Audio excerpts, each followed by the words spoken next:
Picture this. The year is 1987, wild and wonderful as the musky smell of stale popcorn lingers in the air.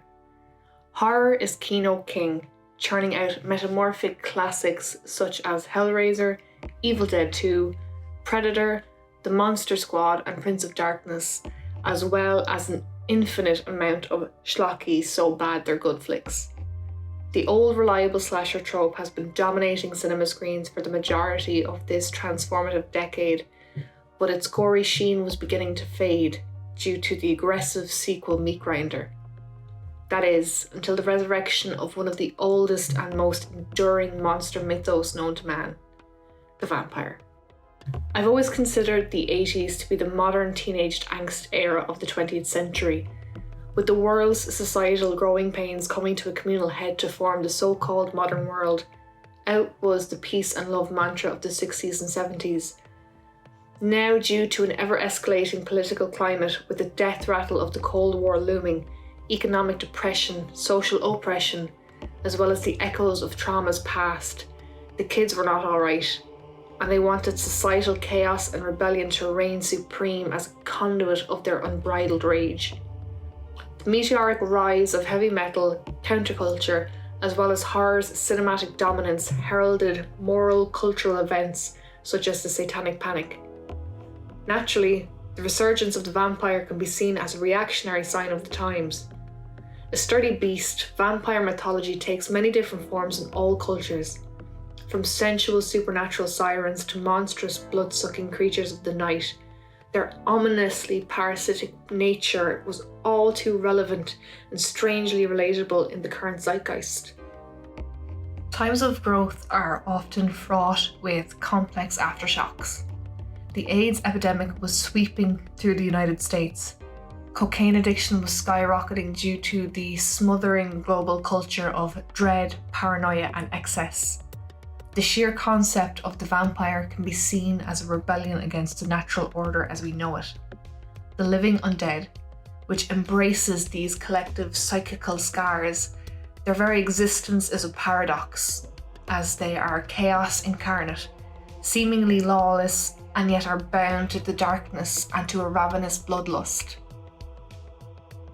Beginning with the success of 1985's Fright Night, vampires were back in vogue in a major way. Gone was the ghoulish Nosferatu archetype. A form of neon-soaked Dracula was born, welcoming the emergence of the seductive suave vamps we know today. 1987 heralded one of our biggest and boldest vampire cinema spectacles yet, The Lost Boys. Beyond iconic and beloved by many, it's a cinematic and cultural staple to the masses. But it wasn't the only vampire film of that year. Like a nocturnal David vs. Goliath, Kathryn Bigelow's subversive cult classic Near Dark deserves just as much kudos and praise for its masterful genre meshing of gunslingers and bloodsuckers, and for establishing the fledgling director as a force to be reckoned with. Near Dark can initially seem formulaic of the boy meets girl, girl bites boy, boy turns into a vampire variety. But there's so much more to it than meets the eye. When charming cowboy Caleb Colton meets the mysterious, beautiful drifter May, their immediate attraction has deadly consequences. An impromptu after-dark date accumulates in May biting Caleb during a passionate kiss. Soon after, Caleb's love and loyalty is tested as he's thrust into the unknown darkness, forced to choose between two worlds, that of his family and of May and her vampire gang. Caleb and May's understated love story is wonderfully locked in at the film's core. A tender, forbidden romance with both parties torn between familial allegiance, bound by blood in more ways than one. This clash and contrast between Caleb's two family values is a key element as his father and younger sister desperately search for him, while Jesse, the vicious leader of May's clan, forcibly tries to corrupt his remaining humanity. It's chaos and lawlessness battling against order and honour, the fundamental thematic backbone of the Western. Bigelow initially wanted to create a Western which subverted the standard cinematic convention, but with horror reigning supreme, the best way to get financed was to genre meld to the current trend. and thus the fanged Western hybrid was not born but revived, having been previously explored with the likes of 1966's Billy the Kid vs. Dracula. The world of Near Dark has a classic, arid, sun-bleached vision of the decaying modern frontier, warped by the dark underbelly of the 1980s noir. Interestingly, and in contrast to The Lost Boys, where it's boasted and worn like a badge of honour, vampirism and vampire mythology isn't mentioned once throughout the film. We're shown, not told. And the vampiric affliction is treated more like an unspoken, unknowable disease than a supernatural metamorphosis. This is further explored in the iconic dive bar massacre sequence. The auditory backdrop is set with the Krampus' bewitching cover of Fever.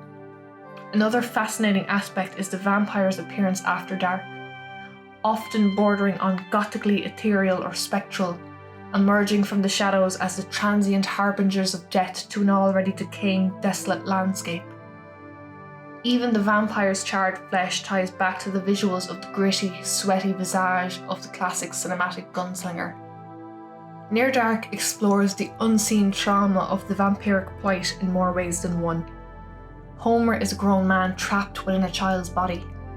This emotional, mental, and physical conflict manifests in a demented sociopathy with a dash of childlike petulance.